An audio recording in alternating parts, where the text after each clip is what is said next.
பதினாலாம் வசனத்தை எல்லாம் சேர்ந்து ஒரு முறை வாசிக்கலாம்.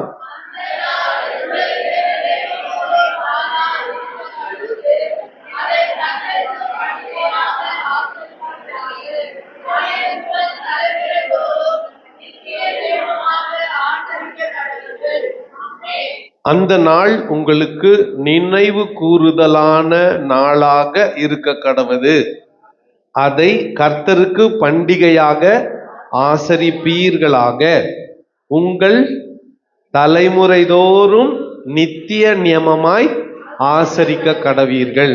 3 குறிப்புகளை நான் இங்கே சொல்ல விரும்புகிறேன். முதலாவது, அந்த நாள் உங்களுக்கு என்ன மாதிரியான நாள் சொல்லுங்க? கல்யாண நாள் மாதிரி, பிறந்த நாள் மாதிரி. ஆமா தானே? என்ன மாதிரியான நாள் சொல்லு? என்ன மாதிரியான நாள்? நினைவு கூறுதலான நாள். சொல்லுங்க, என்ன மாதிரியான நாள்? நல்லா சத்தமா சத்தமா. ஃபர்ஸ்ட் என்ன மாதிரி நாள் அது? ரெண்டாவது, அதை கர்த்தருக்கு பண்டிகையாக ஆசரிப்பு. அப்ப ரெண்டாவது யாருக்கு என்ன பண்ணணும்? என்ன யாருக்கு என்ன பண்ணணும்? சத்தமா. யாருக்கு என்ன பண்ணணும்? மூணாவது, அதை உங்கள் தலைமுறைதோறும் நித்திய நியமமாய். இந்த ஒரே வருஷமா? இந்த ஒரு வருஷம் மட்டும் அப்படிதானே? நம்ம ஜெனரேஷன் மட்டுமா? இல்ல, சொல்லுங்க. தலைமுறை தோறும் நித்திய நியமமாய். சொல்லுங்க பக்கத்தில் இருக்கிறவங்களை பார்த்து, தலைமுறை தோறும் நித்திய நியமமாய் ஆசரிக்க கடவீர்கள். இப்ப இந்த பஸ்கா எகிப்துல 10வது வாதை, தலைச்சன் பிள்ளை வாதை. இது வழியில இல்ல. இது எங்க ஆசரிச்சாங்க சொல்லுங்க? எங்க ஆசரிச்சாங்க? எகிப்துல. எங்க ஆசரிச்சாங்க? எகிப்துல. என்ன நடந்துச்சு? இந்த மாதம், முதலாம் மாதம் உங்களுக்கு பிரதான மாதம். இந்த மாதம் 10ஆம் தேதியில ஒரு ஆட்டை தெரிந்து கொள்ள வேண்டும். ஒருவேளை 2 பேர் ஒரு வீட்டில் இருந்தீங்கன்னா பக்கத்து வீட்டை சேர்த்துக்கணும். ஒரு ஆடை நெருப்புல சுட்டு சாப்பிடுறதுக்கு போதுமான அளவுக்கு எத்தனை ஆட்களோ அத்தனை ஆட்களை சேர்த்து கொள்ள வேண்டும். சரி, அது 1 வயது ஆட்டுக்குட்டி, ஆணும் பழுதற்றதும் இருக்க வேண்டும். வெள்ளாடிலாவது செம்மறி ஆடிலாவது தெரிந்து கொள்ளலாம். அந்த ஆட்டுக்குட்டி 1 வயது மதிக்கத்தக்கதும், ஆணும் செம்மறி ஆடிலாவது வெள்ளாடிலாவது தெரிந்து கொள்ளலாம். 10ஆம் தேதி தெரிந்து கொண்டு 14ஆம் தேதி வரையிலும் அந்த ஆட்டை கவனிக்க வேண்டும். அந்த ஆட்டை அப்சர்வ் பண்ணணும். அந்த ஆட்டை பார்க்கணும், அதுல குறை ஏதாவது இருக்கிறதான்னு சொல்லி. பிறகு அந்த மாதம் 14ஆம் தேதி வரைக்கும் வைத்திருந்து இஸ்ரவேல் சபையார் எல்லாரும் சாயங்காலத்திலே அதை அடித்து, இன்னைக்கு சாயந்தரத்தை அடித்து அதனுடைய ரத்தத்தை கொஞ்சம் எடுத்து வீட்டு வாசலின் நிலைக்கால்கள் 2லும் மேல் சட்டத்திலும் தெளிக்க வேண்டும். அந்த மாம்சத்தை நெருப்பினால் சுட்டு புளிப்பில்லா அப்பத்தோடும் கசப்பான கீரையோடும் அதை புசிக்க கடவீர்கள். இந்த அப்பத்தை எது கூட சாப்பிடணும்? புளிப்பில்லா அப்பம், அப்புறம் கசப்பு கீரை. சொல்லுங்க. அந்த சத்தம் கூட நம்ம சத்தம் அதிகமாக்கணும். சொல்லுங்க. புளிப்பில்லா அப்பம், கசப்பு கீரை.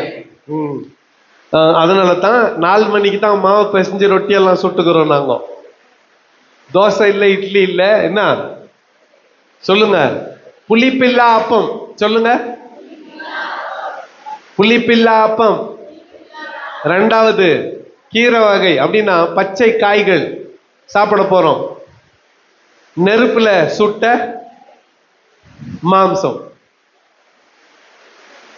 சரி, அடுத்து பச்சையாம் தண்ணீர்ல அவிக்கப்பட்டதாயும் அல்ல, மாறாக எப்படி நெருப்பினாலே சுட்டதாய் அதை புசிக்க வேண்டும். விடியற் காலம் மட்டும் மீதியை வைக்க கூடாது, நம்ம வைக்க போறது இல்ல. ஓகே, அதை புசிக்க வேண்டிய விதமாவது அவங்களுக்கு, யாருக்கு? எகிப்திலே ஆசரித்தவர்களுக்கு. உங்கள் அறைகளில் கச்சை கட்டி கொண்டு, உங்கள் கால்களில் பாதரட்சை தொடுத்து கொண்டு, உங்கள் கையில் தடியை பிடித்து கொண்டு தீவிரமாய் புசிக்க கடுவீர்கள். அவசர அவசரமா சாப்பிடணும். எதை?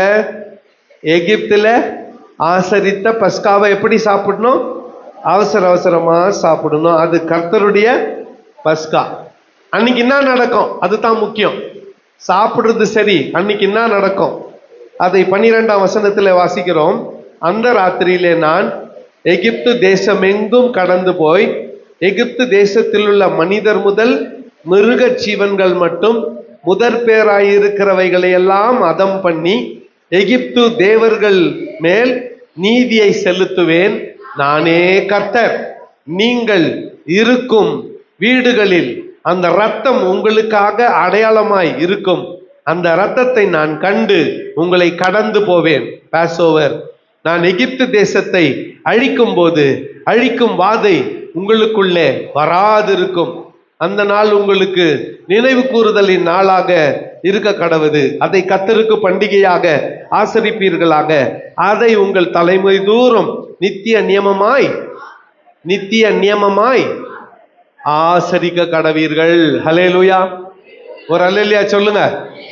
எல்லாம் கொஞ்சம் கவனிங்களேன் நான் சொல்றத. ஆண்டவருடைய ரகசிய வருகை இப்படிதான் இருக்கும். எப்படி? இன்னைக்கு நடந்த மாதிரி தான் இருக்கும். எது சொல்லுங்க?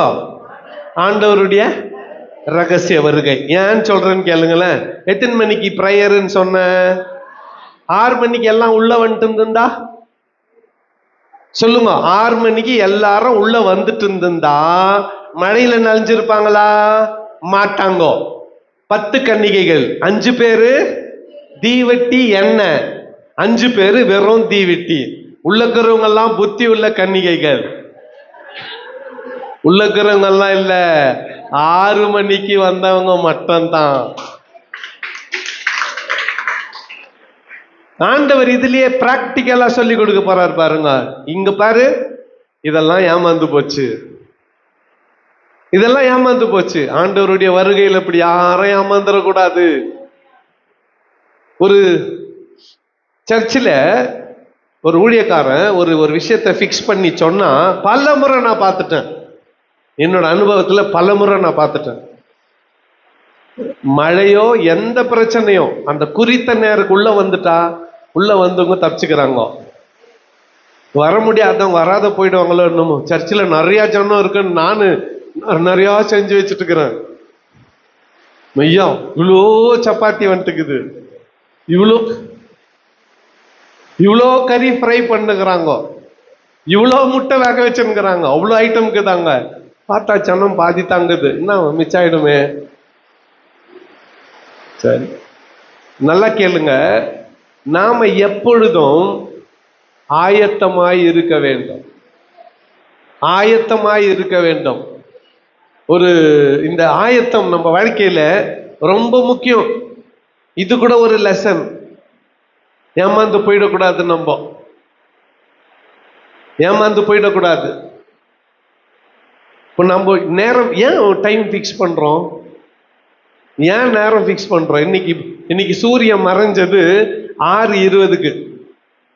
6:20 வரல மழை வரல. அதுக்கு முன்னால நோவாவின் பழைக்குள்ள வந்துட்டு இருந்தா சொல்லுங்க, எவ்வளவு மழை வந்தாலும் நமக்கு அதை பத்தி என்ன இல்ல, கவலை இல்லை. சரி, ஓகே, இது ஒரு எச்சரிக்கை. அடுத்த முறை இப்படி நடக்காத பார்த்துக்குங்க. வந்துட்டுங்க, நீங்க என்ன பண்ணுவீங்க? நீங்க எல்லாம் கரெக்டா இருக்கிறீங்களே. Okay, fine. ஃபர்ஸ்ட் எகிப்தில் ஆசரிக்கப்பட்ட பஸ்கா.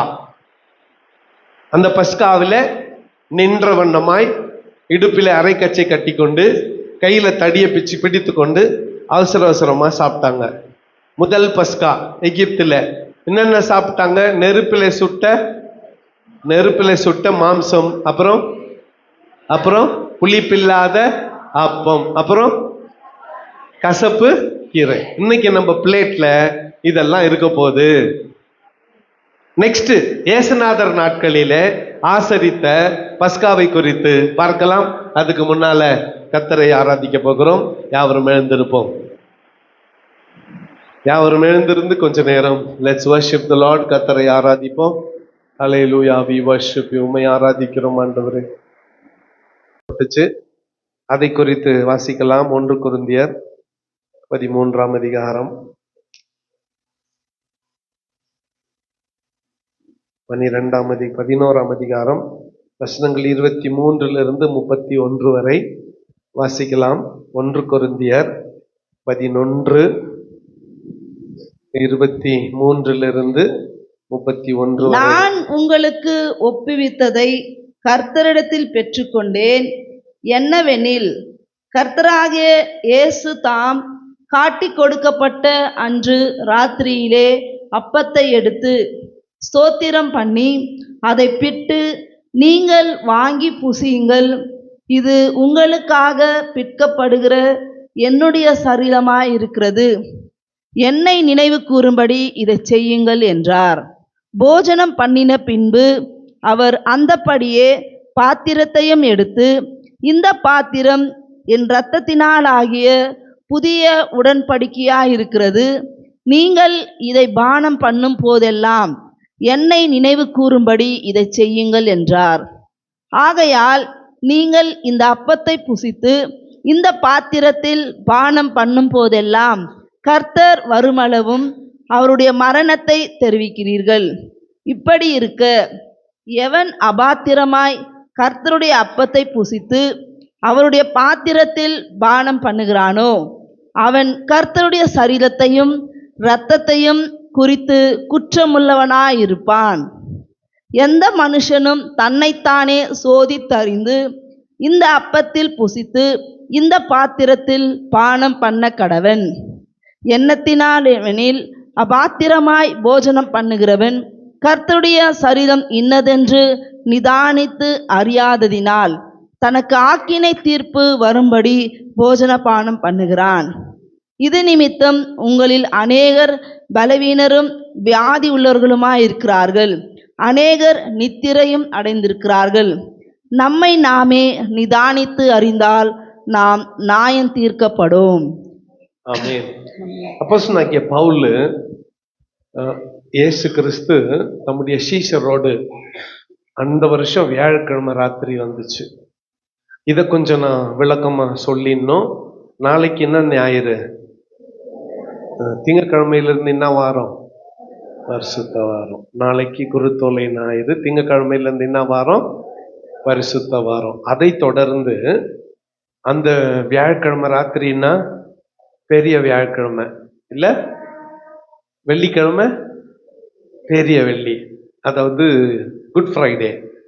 அந்த ஞாயிற்றுக்கிழமை உயிர்த்தெழுந்த நாள், ஈஸ்டர். இப்படி நம்ம கேலண்டர்ல, ஆனா கர்த்தருடைய கேலண்டர்ல அல்லது யூதர்கள் கடைபிடிக்கிற கேலண்டர்ல இன்னைக்கு வியாழக்கிழமை ராத்திரியா நினைச்சுக்கோங்க. என்னைக்கு இயேசுநாதர் தம்முடைய சீஷரோடு கடைசியா பஸ்கா ஆசரித்த அந்த வியாழக்கிழமை ராத்திரி தான் இந்த ராத்திரி. ஓகேவா? புரிஞ்சுச்சா? நான் சொல்றது புரிஞ்சுச்சா? அன்னைக்கு என்ன நடந்துச்சு? நான் உங்களுக்கு ஒப்புவித்ததை கர்த்தரிடத்தில் பெற்றுக்கொண்டேன். பவுல் சொல்றாரு, என்னவெனில், கர்த்தராகிய இயேசு தாம் காட்டி கொடுக்கப்பட்ட அந்த ராத்திரியிலே அப்பத்தை எடுத்து ஸ்தோத்திரம் பண்ணி அதை பிட்டு, நீங்கள் வாங்கி புசியுங்கள், இது உங்களுக்காக பிற்கப்படுகிற என்னுடைய சரீரமாய் இருக்கிறது, என்னை நினைவு கூறும்படி இதை செய்யுங்கள் என்றார். போஜனம் பண்ணின பின்பு அவர் அந்தபடியே பாத்திரத்தையும் எடுத்து, இந்த பாத்திரம் என் இரத்தத்தினாலாகிய புதிய உடன்படிக்கையாய் இருக்கிறது, இதில் பானம் பண்ணும் பொழுதெல்லாம் என்னை நினைவு கூறும்படி இதை செய்யுங்கள் என்றார். கொஞ்சம் கவனிங்க, எங்க இது திராட்சை ரசம் வந்துச்சு அப்படின்னா, ஃபர்ஸ்ட் பஸ்கால திராட்சை ரசம் இல்லை, 3 பொருள் தான். என்னன்னா, புளிப்பில்லாத அப்பம், நெருப்புல சுட்ட இறைச்சி மாம்சம், 3வது கசப்பு கீரை. இப்போ என்ன சேர்ந்துக்குச்சு? திராட்சை ரசம். என்ன சேர்ந்துக்குச்சு? திராட்சை ரசம் எப்படி சேர்ந்துச்சுன்னாக்கா, திராட்சை ரசம் இஸ்ரவேல் ஜனங்கள் கானானுக்குள்ள போய் விதைச்சு அவங்க அறுவடை செய்தாங்க. திராட்சை பழத்தை அறுவடை செய்தாங்க. அதுல திராட்சை ரசத்தை சேகரிச்சாங்க. அந்த திராட்சை ரசத்தை விருந்துல ஆட் பண்ணாங்க. புரிஞ்சுச்சா? எதுல? எந்த திராட்சை ரசத்தை? அவங்க கானானுக்குள்ள போய் விதைச்சு அறுவடை செய்து அதனால் கிடைத்த பலனுக்கு அடையாளமாக திராட்சை ரசத்தை எங்க வச்சாங்க? சொல்லுங்க. பஸ்காவில் வச்சாங்க. சரி, அடுத்து நாம புரிந்து கொள்ள வேண்டிய ஒன்று இருக்கிறது. அது என்னன்னா, இந்த இயேசுநாதர் ஆசரித்த பஸ்கால எல்லாம் இருந்துச்சு.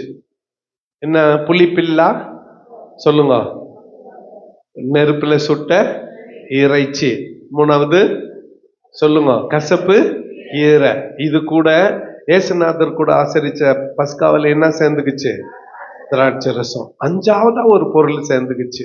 அது என்னன்னா, இஸ்ரவேல் ஜனங்க எகிப்துல இருந்து கானானை நோக்கி வந்தப்போ வழியில என்ன இடைமறிச்சது? சொல்லுங்க சத்தமா. சிவந்த சமுத்திரம். என்ன இடைமறிச்சது? எல்லாம் ஜோரா சொல்லுங்க. என் காது சரி கேட்கறது இல்ல, ஜோரா சொல்லுங்க. சமுத்திரம் தண்ணி எப்படி இருக்கும்? குடிக்க டேஸ்டா இருக்குமா? சொல்லுங்க. இருக்குமோ? உப்பா இருக்குமா? உப்பா இருக்கும். அப்போ அந்த சிவந்த சமுத்திரத்தை கடந்ததுக்கு அடையாளமாக பஸ்காவுல 5வதா ஒரு பொருள் சேர்த்து கொள்ளப்படுகிறது.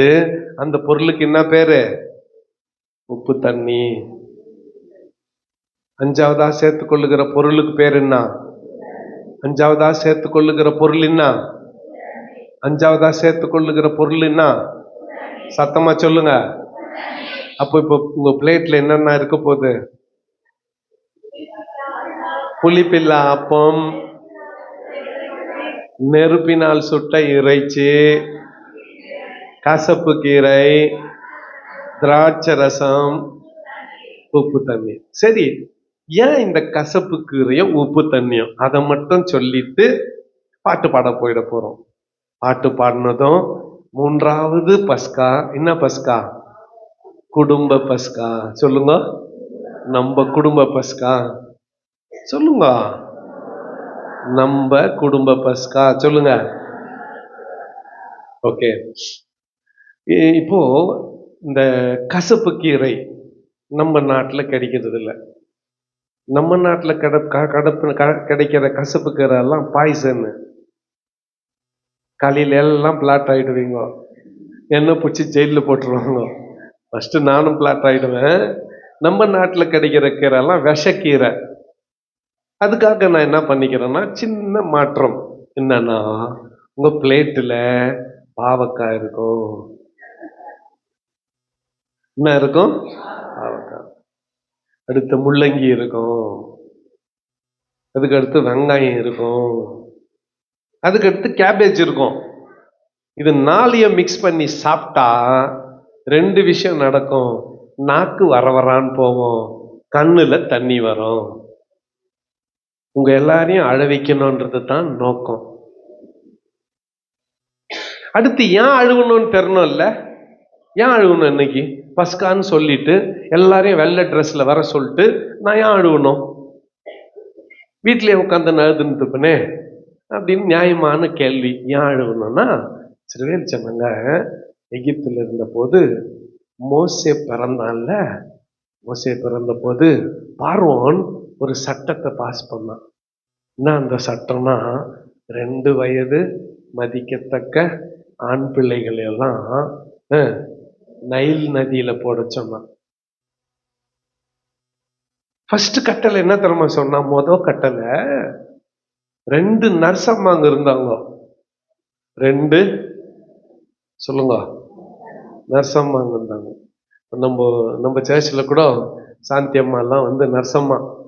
சிவில் ஹாஸ்பிட்டல் எதனா பிரச்சனை ஆகணும்னா நம்ம போனா எவ்வளோ பெரிய பாஸ்டரா இருந்தாலும் வார்த்தைன்னு கண்டுக்க மாட்டான்.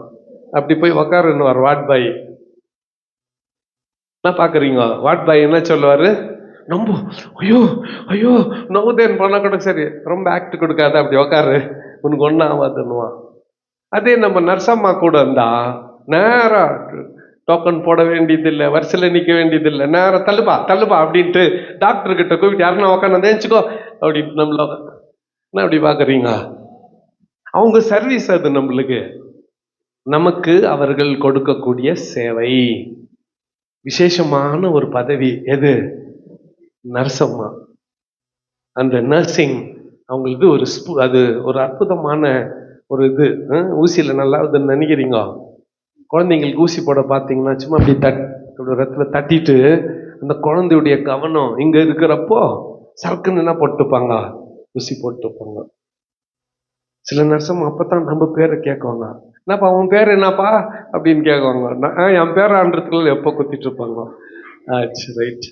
2 நர்சம்மாங்க இருந்தாங்க.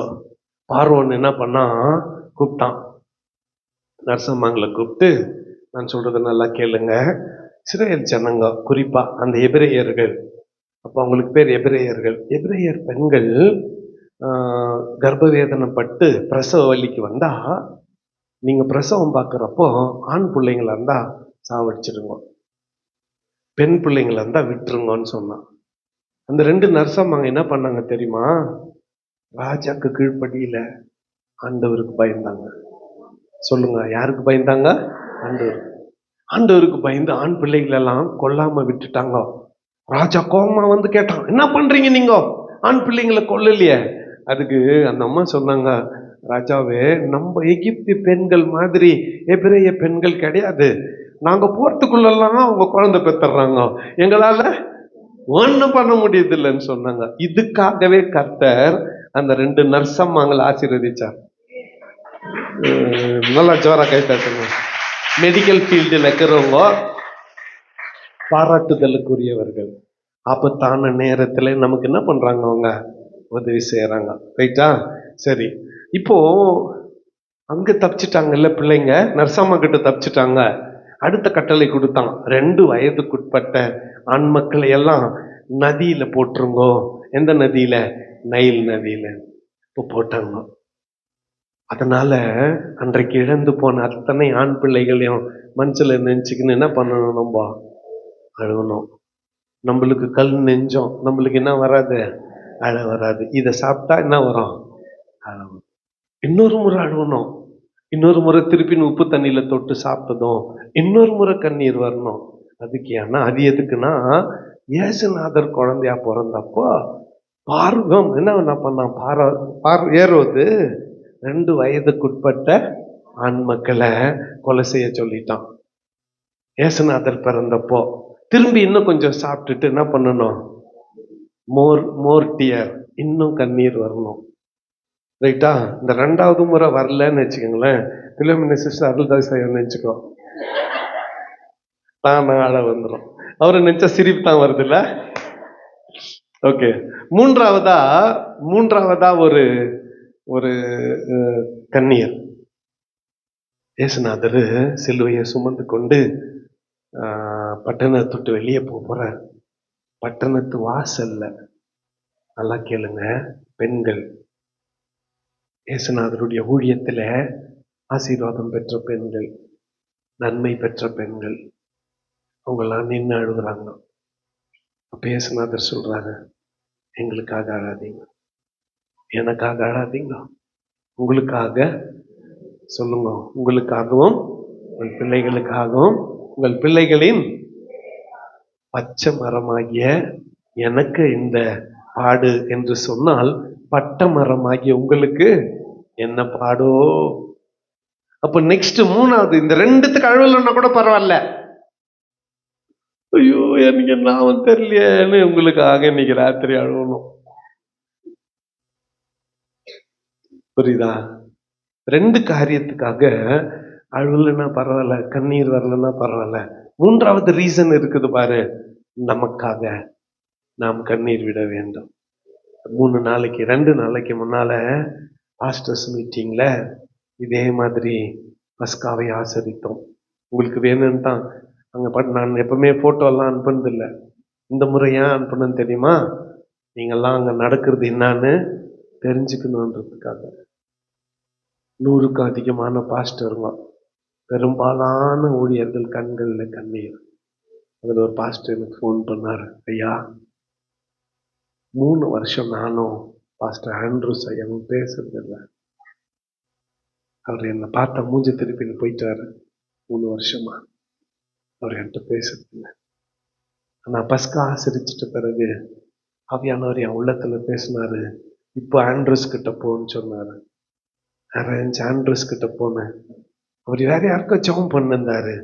அந்த ஜெபத்தை வேகமா முடிச்சுட்டு 2 பேரை தள்ளி 3வது அங்கிட்ட வந்து என்னை கட்டி பிடிச்சி எனக்காக ஜெபம் பண்ணாரு. 3 வருஷம் கழிச்சு நாங்க ஒப்புரவாயிட்டோம் பாஸ்டர். தம்பி மனோ வந்து அப்படி இன்னைக்கு என்னை சந்திக்க, பாஸ்டருங்கெல்லாம் நிறைய பேர் எனக்கு ஃபோன் பண்ணாதீங்க, எது வந்தாலும் மனோக்கு பண்ணுங்கன்னு சொல்லிட்டுக்கிறேன்.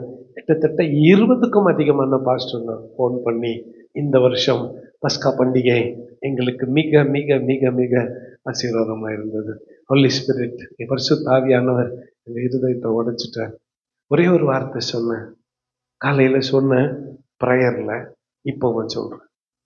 நான் செய்த குற்றத்துக்கு இப்போ 7:50க்கு எனக்கு மரண தண்டனை விதிக்கணும். இப்ப 7:50க்கு 7:40 ஆச்சு. நெக்ஸ்ட் 10 மினிட்ஸ் எனக்கு தூக்கு தண்டனை. என்ன பண்ணுவாங்க? கையை கட்டிடுவாங்க, பின்னால கண்ணை கட்டிடுவாங்க, முகத்துக்கு துணி போட்டு மூடிடுவாங்க, கண்ணு தெரியாத என்னை கொண்டு போய் அந்த தூக்கு மேடையில நிறுத்துவாங்க, கழுத்துல கயிறை போட்டுருவாங்க. ஒரு ஜட்ஜு, ஒரு போலீஸு, ஒரு சிவில் சர்வீஸ் இவங்கெல்லாம் நின்றுட்டு இருப்பாங்க. ஜட்ஜு டைம் பார்த்துன்னு பாரு, 7:59, 55, 56, 57, 58, 59, 8 o'clock. 7:50 சொன்னேன்ல, 7:49, 7:50 உடனே அப்படின்னுவாரு. உடனே அதை இழுத்துவாங்க, தூக்கலன்னா தொங்கிட்டு. கண்ணை கட்டிட்டாங்க, கையை கட்டிட்டாங்க, துணி போட்டாங்க, அங்க எத்தனை போய் நிறுத்திட்டாங்க. அங்க நின்னுக்கிறேன். ஆச்சு என் வாழ்க்கையின் கடைசி கட்டம். ஒரே செகண்டு கீழே இழுப்பாங்க, நான் அப்படி போவேன், தூக்கில தொங்கிடுவேன்னு பார்த்தா ஒரு கரம் வந்து என்ன அப்படியே தூரம் தள்ளிடுச்சு. நான் நிக்க வேண்டிய இடத்துல அவர் வந்து நின்றார். என்ன காப்பாத்திட்டு அவர் உயிரை கொடுத்துட்டார். அதுதான் பஸ்கா. பஸ்கா இரவு நான் காப்பாற்றப்பட்ட இரவு. ஒரு ஆள் இல்லையா சொல்லுங்க? The night which when I was spared, நான் காப்பாற்றப்பட்ட இரவு இந்த இரவு. அப்போ 3வதா 4வதா ஒரு காரணத்துக்காக கண்ணில் தண்ணி வரணும். எதுக்காக? அவர் செய்த நன்மைக்காக. முழங்கால் படிடுவோம். Let's close our eyes. கல்வாரியின் கருணை இதே. எல்லாருக்கும் தெரிந்த பாடல். இந்த பாடலின் அர்த்தத்தை உணர்ந்தவர்களாய் கண்களை மூடி கைகளை உயர்த்தி வாய் திறந்து, புத்த மார்க்கத்தை விட்டு சபை தன்னை துண்டித்து கொண்டது. அப்ப துண்டித்து கொண்ட போது அவங்க செஞ்ச முதல் காரியம், இனி நமக்கும் பண்டிகைகளுக்கும் சம்பந்தம் இல்லை. சொல்லுங்க, நமக்கும் பண்டிகைகளுக்கும் சம்பந்தம் இல்லைன்னு பண்டிகைகளை தடை பண்ணாங்க. அந்த பண்டிகைகளை தடை பண்ணிட்டு ஒரு வேதத்துல சொல்லப்படாத பண்டிகைய சபைக்குள்ள அறிமுகப்படுத்தினாங்க. அதுதான் நம்ம மாஞ்சு கொண்டாடிங்கிற கிறிஸ்மஸ். கிறிஸ்மஸ் கொண்டாட சொல்லி கொண்டாடினதாக ஆதி அப்போஸ்தல சபை கொண்டாடினதாக எங்கும் ஆதாரம் இல்லை. கொண்டாட சொன்னதாக கட்டளையும் இல்லை. ஆனா என்னால இயேசு கிறிஸ்து பண்டிகையை ஆசரித்தார்னு ஆதாரத்தை காட்ட முடியும். பேதுரு, யோவான், யாக்கோபு பண்டிகைகளை ஆசரித்தார்கள்னு காட்ட முடியும். பவுலு பண்டிகையை ஆசரித்தார்னு காட்ட முடியும். திமோத்தேயு, லூக்கா போன்றவர்கள் பண்டிகைகளை ஆசரித்தார்கள்னு காட்ட முடியும். அப்படியானால் ஆதி அப்போஸ்தல சபை, சொல்லுங்க, பண்டிகையை ஆசரித்தது. ஆதி அப்போஸ்தல சபை பண்டிகையை ஆசரி. நிறைய பேரு ரொம்ப புத்திசாலிங்க. திரும்பி என்ன பண்டிகை? அதான் ஏசுநாதர் வந்துட்டாரு. சரி, ஏசுநாதர் வந்துட்டாரு. ஏசுநாதர் பஸ்கா பண்டிகை அன்று பஸ்காவாக தன்னை ஒப்பு கொடுத்தார். ஏசுநாதர் தான் பஸ்கா. புளிப்பில்ல அப்ப பண்டிகை என்று பாவம் இல்லாதவராய் தன்னை ஒப்பு கொடுத்தார். அவர் தான் புளிப்பில்லாதவர். முதற்கனி பண்டிகை அன்று அவர் தான் மரித்தோரின் முதற் பலனாய் உயிரோடு எழுந்தார். அவர் தான் பஸ்கா, அவரு தான் புளிப்பில்லாதவர், அவர் தான் முதற்கனி. இந்த மூணையும் நிறைவேற்றிட்டாரா? 49வது நாள் கழிச்சு பெந்தெகோஸ்தே என்னும் நாள் வந்த போது என்ன பண்ணாரு? பரிசுத்த ஆவியை ஊற்றிட்டார். நான் போய் உங்களுக்காக யாரை அனுப்புவேன்? அவர் உங்களை சகல சத்தியத்திலும். அப்ப இந்த 4 பண்டிகைகளையும் இயேசுநாதர் ஆசரிச்சிட்டாரு. அவரே ஆசரிச்சிட்டாரு, அவரே நிறைவேற்றிட்டாரு. நாம் என்ன வாதம் பண்ணிங்கிறது? இவைகள் யூதருடைய பண்டிகைகள் அல்ல. லேவியராக 23 அதிகாரத்துல 4 இடத்துல கர்த்தருடைய பண்டிகைகள். சொல்லுங்க சத்தமா, கர்த்தருடைய பண்டிகைகள். ஒரு ரோமன் கத்தோலிக்க குழுவை சேர்ந்தவர்கள் இப்பெல்லாம் நம்ம பாஸ்டர்ஸ் மீட்டிங்க்கு வர்றாங்க. அவங்க 3 நாள் நம்ம கல்லூரியில ட்ரைனிங் கேம்ப் வச்சாங்க. என்னையும் கர்த்தருடைய வார்த்தை பகிர்ந்து கொள்ள சொன்னாங்க. நானும் பகிர்ந்து கொண்டேன். இந்த பண்டிகையை முடிச்சுட்டு போற அன்னைக்கு அவங்க ஹஸ்பண்ட் அண்ட் ஒய்ஃப் 2 பேரும் என்கிட்ட உட்காந்து ஏறத்தாழ அவரு கூட நிறைய ஆர்சியிலேருந்து ரட்சிக்கப்பட்டு நிறைய இந்த மாதிரியான ஆர்சியில இன்னும் இருக்கிறாங்க. ஆனா நிறைய வேத வசனங்களை குரூப்புங்களை சேர்த்து அவங்களுக்கு பயிற்சி கொடுக்குறாங்க. பத்திரிகை ஊழியம். அந்த அம்மா சொன்னாங்க, பாஸ்டர் நாங்க யூத பண்டிகைகளை ஆசரிக்க கூடாதுன்னே நாங்க டீச் பண்ணிட்டோம். இப்ப எப்படி? நாங்க ஒன்றும் அர்த்தம் இல்லை. நான் கூட அப்படித்தான் இருந்தேன். வேதத்தை இப்ப படிச்சேன், எனக்கு சொல்லி கொடுத்தவர்கள் விலக்கி காமிச்சாங்க, புரிஞ்சுக்கிட்டேன், இப்போ ஆசரிக்கிறேன். அதை பத்தி ரிக்ரெட் பண்ண வேண்டிய, சொல்லுங்க, அதை பத்தி மனம் வருத்தம் தெரிவிக்க வேண்டிய அவசியம் இல்லை. அப்படி நிறைய விஷயங்கள் அவங்களோட பேசிக்கிட்டு இருந்தோம். திங்கட்கிழமை அவங்க சென்னையில ஒரு கல்யாண மண்டபத்துல நூற்றுக்கணக்கான வாலிப பிள்ளைகளும் சபை குடும்பமும் அழைத்து ஒரு நாள் குடும்ப ஆசீர்வாத முகாம், அதுக்கு என்ன பேச சொல்லி கூப்பிட்டுருக்காங்க. திங்கட்கிழமை காலையில 5 மணிக்கெல்லாம் கிளம்பி 10 மணிக்கெல்லாம் போனோம். ஒரு நாள் குடும்ப ஆசீர்வாத கூட்டம். ஆடியன்ஸ் யார் தெரியுமா? ஆடியன்ஸ் யார் தெரியுமா? இப்படி இவங்க இல்லை, இந்த பெந்தகோஸ்து இல்லை, சமாதானம் சமாதானம் சமாதானம் சொல்ற நம்ம அன்பு சகோதர சகோதரிகள். எந்த சபையை சேர்ந்தவங்க? கற்பனையில கூட நான் பண்ணி பார்க்கல. உண்மையாகவே ஜெபம் பண்ணுகிறேன், ஆயத்தப்பட்டின்கிறேன். ஏன்னா வித்தியாசமான மேடை, வேற மேடை இது. அங்க போய் பேச போறேன் குடும்ப ஆசீர்வாதத்தை. நான் கண்டிப்பா இந்த பாயிண்ட டச் பண்ணத்தான் போறேன். ஒரு அல்லையா சொல்லுங்க. சரி, இது எப்படி குடும்ப பஸ்காவை மாறுச்சு? வாசிக்கலாம். உபாகமம் 16 11 17 வரை.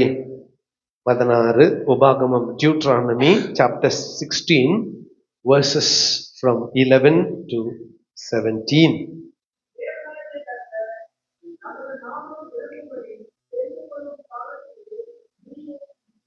பிரதர் ஒரு நிமிஷம், மைக் வருது, அதை தொடர்ந்து கொஞ்சம் ஸ்லோவா படிங்க, நானும் சேர்ந்து படிச்சுன்னு வந்துடுறேன். உன் தேவனாகிய கர்த்தர் தமது நாமம் விளங்கும்படி தெரிந்து கொள்ளும் ஸ்தானத்திலே நீயும் விரல் விட்டு என்னங்க, நீயும் உன் குமாரனும் உன் குமாரத்தியும் உன் வேலைக்காரனும் உன் வேலைக்காரியும் உன் வாசல்களில் இருக்கிற லேவியனும் பாஸ்டரும் உன்னிடத்தில் இருக்கிற பரதேசியும் திக்கற்ற பிள்ளையும் விதவையும் உன் தேவனாகிய கர்த்தருடைய சந்நிதியிலே சந்தோஷப்பட்டு. சொல்லுங்க, கொஞ்சம் நிறுத்துங்க ஐயா. சந்தோஷப்பட்டு, எல்லாம் சொல்லுங்க. சந்தோஷப்பட்டு 3 முறை சொல்லுங்க. சந்தோஷப்பட்டு நீ எகிப்தில் நீ எகிப்தில் அடிமையாய் இருந்ததை அடிமையாய் இருந்ததை நினைத்து நினைத்து. சொல்லுங்க 3 முறை. அடிமையாய் இல்ல இருந்ததை இல்ல, நினைத்து சொல்லுங்க போதும். நினைத்து நினைத்து நினைத்து நினைத்து நினைத்து இந்த இந்த இந்த கட்டளைகளை கைக்கொண்டு இவைகளின்படி செய்ய கடவாய். நீ உன் களத்தின் பலனையும் நீ உன் களத்தின் பலனையும் உன் ஆலையின் பலனையும் உன் ஆலையின் பலனையும் சேர்த்த பின்பு கூடார பண்டிகையை 7 நாள் ஆசரித்து உன் பண்டிகைகளில் நீயும் உன் குமாரனும் உன் குமாரத்தியும் உன் வேலைக்காரனும் உன் வேலைக்காரியும் உன் வாசல்களில் இருக்கிற லேவியனும் பரதேசியும் திக்கற்ற பிள்ளையும் விதவையும் சந்தோஷப்பட கடவீர்கள். 3 முறை. சந்தோஷப்பட கடவீர்கள். 15ஆம் வசனம் எல்லாம் சேர்ந்து வாசிக்கலாம்.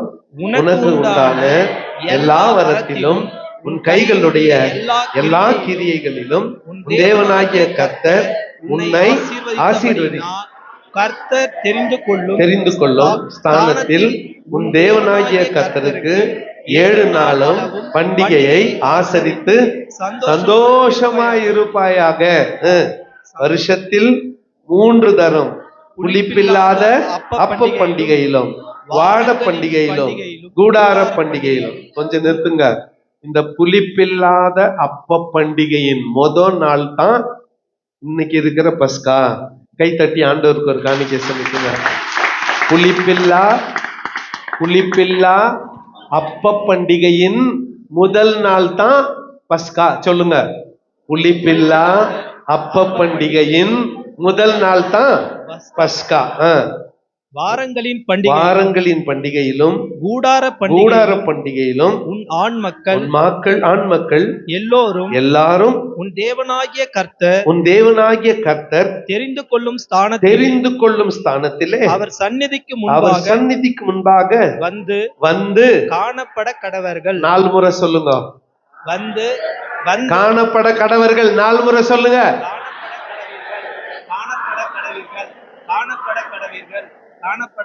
இப்ப புரியுதா? ஏன் எல்லாரும் குடும்பமா வாங்கன்னு சொன்ன? இப்ப புரியுதா?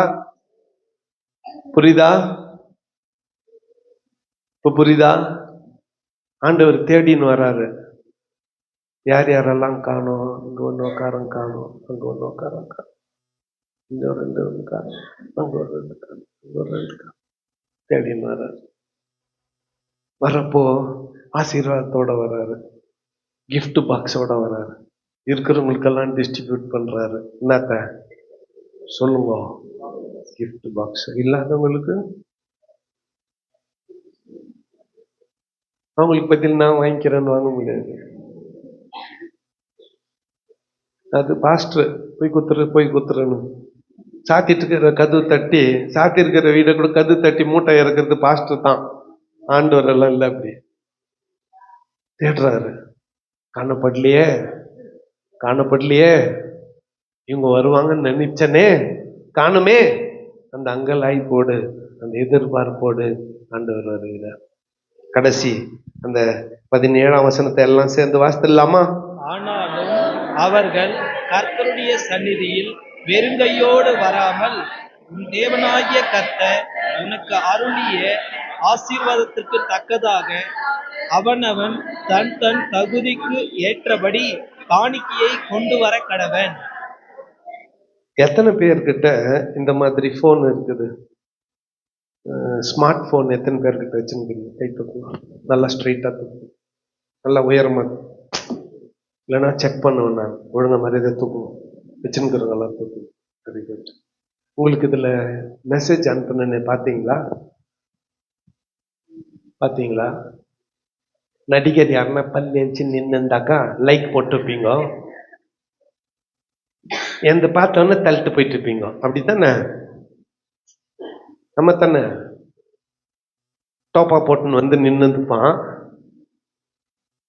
டிக்கா உள்ள அஷ்டந்துக்கான டோப்பா போட்டு அழகா காமிச்சிருப்பாங்க. அது பல்லிருச்சுன்னு பார்த்துருப்பீங்க. நான் அனுப்பினா அதை பார்க்க கூட மாட்டீங்க. அப்படித்தானே? அதுல என்ன அனுப்பியிருந்தேன்? படிக்கிட்டா நானே. Beloved friends, greetings, and you are graciously invited to participate in family Passover tomorrow evening, 6 p.m. sharp. Come in white dress and bring special Passover offerings to the Lord and be blessed. Special family Passover dinner is arranged and you are invited to attend as a family. God bless you. இதை விட ஒரு நல்ல வரவேற்பு யாருன்னா கொடுப்பாங்களா? நேத்தே எந்த வேலை இருந்தாலும் மூட்டை கட்டிட்டு 6 மணிக்கு முன்னால வந்துக்கணும்ல, மழை தடை பண்ணி இருக்காது. சரி வந்துட்டீங்க. எதுக்கு உங்களுக்கு இன்விடேஷன் கொடுக்கிறது? எதுக்கு? நான் பெற்ற ஆசீர்வாதத்தை என் ஜனங்கள் பெற்றுக்கொள்ள வேண்டும். வேற எதுக்காகவும் இல்லை. இதுக்கு எவ்வளவு பிரயாசம் தெரியுமா? இன்னைக்கு இந்த பஸ்காவுக்கு எவ்வளவு பிரயாசம் தெரியுமா? சமீப நாட்களா எனக்கு நிக்க பலன் இல்லை. உங்களுக்கு தெரியாது, எனக்கு நிக்க பலன் இல்லை.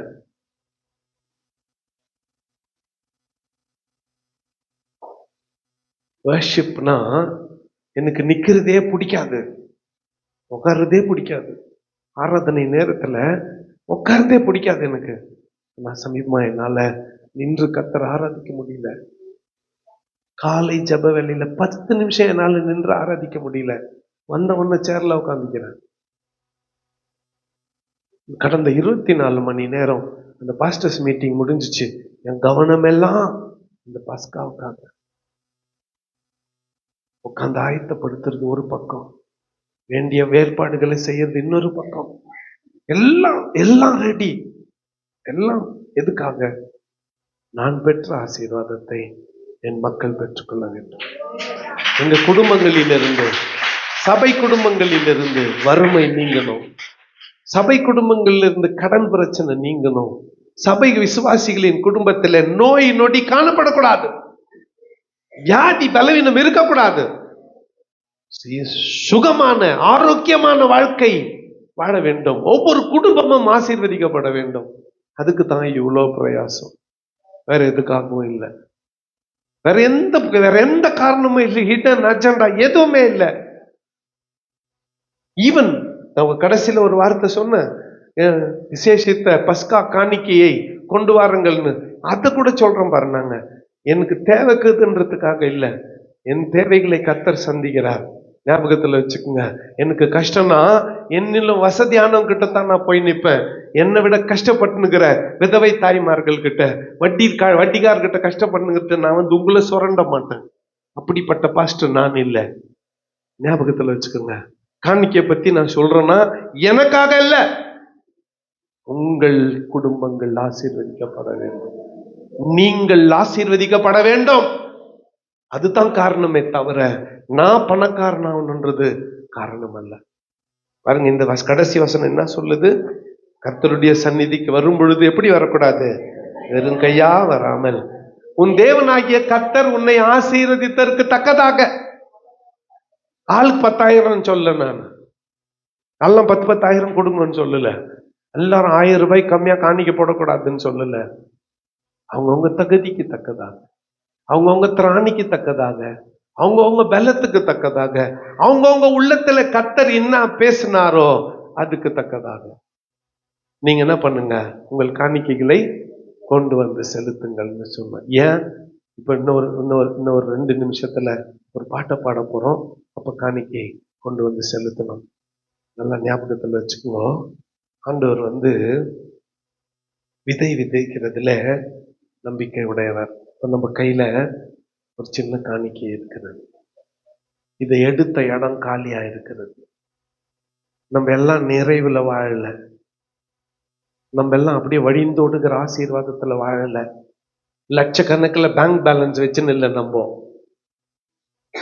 லட்சக்கணக்கில் பேங்க் பேலன்ஸ் வச்சுன்னு இல்லை நம்ம. நம்முடைய வாழ்க்கை கைக்கும் வாய்க்குமாய் இருக்கிறது. அந்த நிலைமையில உனக்கு வாய்த்த அந்த காணிக்கையை கையில பிடிச்சுக்கிட்டு, ஆண்டவரே இன்னும் எத்தனை நாட்கள் நான் இந்த வறுமையில, இன்னும் எவ்வளவு நாட்கள் இந்த கஷ்டத்துல, இன்னும் எவ்வளவு நாட்கள் இந்த வியாதியில, இன்னும் எவ்வளவு நாட்கள் இந்த பலவீனத்துல? இந்த வருஷமாவது, இந்த பஸ்காவிலாவது எனக்கு விடுதலை தர மாட்டீரா என்று சொல்லி வேண்டுதலோடு விண்ணப்பத்தோடு கர்த்தருடைய சமூகத்துல வந்து நாம் நம்முடைய காணிக்கைகளை படைத்து ஜெபத்தோட திரும்பி போகும்போது இரு கரம் விரித்தவராய் சிலுவையிலே நம்முடைய ஜீவனை ஒப்பு கொடுத்த ஆண்டவராய் இயேசு கிறிஸ்து உன்னை ஆசீர்வதிக்கிறது நிச்சயம், நிச்சயம், சத்தியம். கண்களை மூடுவோம், கர்த்தரை நோக்கி பார்ப்போம். ஆவிலே ஏவப்பட்ட ஒருவர் சுருக்கமாக கேட்ட வார்த்தைகளை நினைவு கூர்ந்து ஆண்டவருக்கு நன்றி சொல்லி ஜெபிங்க பார்க்கலாம்.